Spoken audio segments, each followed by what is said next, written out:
3 recos-livres pour cet été.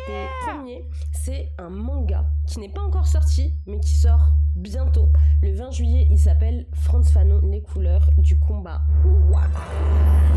C'est un manga qui a été réalisé par Olivier Méry, qui retrace la vie de Frantz Fanon. Frantz Fanon qui était un révolutionnaire martiniquais, qui était également un psychiatre et qui a énormément écrit sur comment la colonisation impactait la santé mentale du colon, mais également du colonisé. Et donc à travers ce manga, on va voir toute la vie de Frantz Fanon qui va être résumée, que ce soit son engagement dans les forces françaises pendant la Seconde Guerre mondiale ou son impact pour la libération de l'Algérie. C'est vraiment un manga au top, accessible, bien écrit. Je suis obligée de vous recommander ce banger. Le deuxième, je vous en ai déjà beaucoup parlé, c'est « Et un jour, je suis devenue arabe » de Anas Daïf. C'est un essai incroyable, plein d'amour, plein de réflexions sur la condition des personnes non blanches, notamment des personnes maghrébines en France. C'est un livre pour toutes les personnes qui sont comme nous, à l'intersection de plein de choses. Il va parler d'acteurs de la décolonisation, James Baldwin, puis ensuite faire des références à Shei, Aya Nakamura ou encore...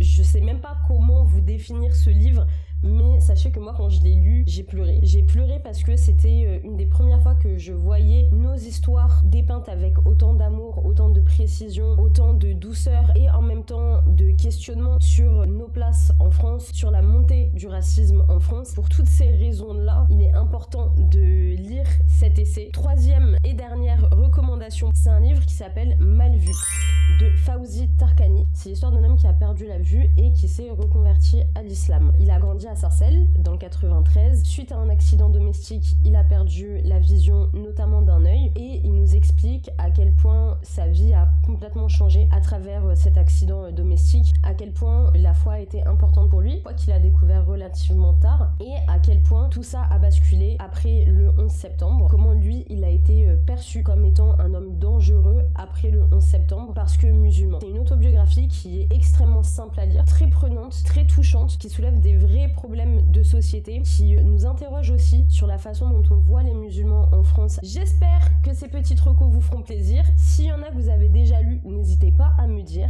et on se retrouve bientôt pour d'autres recos.